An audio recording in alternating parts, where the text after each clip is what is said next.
Paterson announced that students will be staying home doing virtual learning for the rest of 2020 and into January of 2021.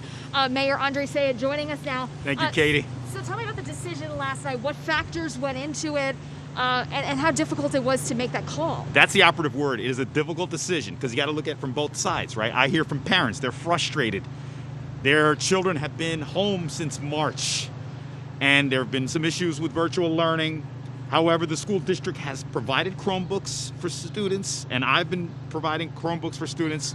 But on the other side, I know what the school board is looking at. They're looking at the numbers. They're looking at a spread. When other schools have opened, you're starting to see people get infected. And primarily, their focus is on the safety of students and on staff.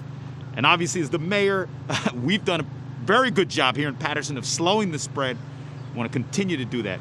At the peak of the pandemic on April 16th, Paterson had over 262 confirmed cases of COVID-19. Last week, we averaged like 6 or 7. So we have crushed the curve and want to keep crushing the curve, but we want to keep staff and students safe. And were the numbers in the schools going up? What were the numbers like where you said, you know, we got to table this until January 19th? Yeah. So the schools have not been open. So we're seeing other school districts, for example, Passaic County Technical Institute. We've seen other neighboring towns where they've had issues when they've opened up. So we just didn't want that to occur here, and we're starting to see a spike in New Jersey as well. So the numbers are the highest they've been in over 5 months, and we've been disciplined, and we've been diligent, and we've been trying to drive down that number. So it's probably better to err on the side of caution. But yes, it is at the expense of in-person learning, which is very valuable, especially in the early grades. We're talking K through 4.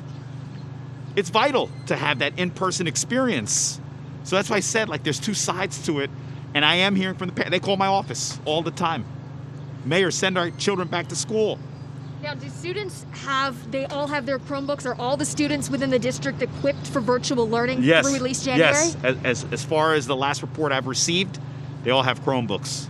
And for those that didn't receive any, our office has been able to provide those students with Chromebooks. Okay, so now you reassess on December 15th to determine if the students go back. So about 2 months. On January 19th. Correct.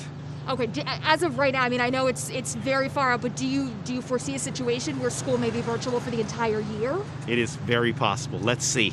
Let's see how things progress. The reasons why we were telling people to stay home was to buy science time, hoping a vaccine will be ready at that point. But I also want to encourage people to wear masks. They are effective. The masks are the key. Got to keep wearing them. All right, Mayor, thank you so much. Katie. All right, Dan, I'm going to send it back to you guys. Yeah, Katie, can you ask him this? You know, we see also with governors, right? They like to say, well, we need to do this as a collective measure, right? So is he looking at other towns? And when you look at the numbers overall in the state of New Jersey, does he feel that maybe all schools should go remote, not just one particular district? So our anchor Dan is asking if you've looked at other districts in making that decision, which I think you mentioned that you had looked at the schools. So look, we're driven by data. And if you're starting to see a spread in other school districts, you want to prevent that from happening here in Paterson. With the spike across the state, do you think that all the state school districts should go virtual? That's a question for the governor, but I talk to him very frequently. So I will pose that to him as well. But my main concern is Paterson and making sure that we slow the spread in our city. But constant communication with surrounding districts and with the state DOE, I assume? Yes, we actually have coordinated calls. So we hear what other school districts are doing and what they're experiencing. And that drives our decision making here in the city of Paterson. All right, a collective effort. Dan? Collective effort indeed. Okay, thank you.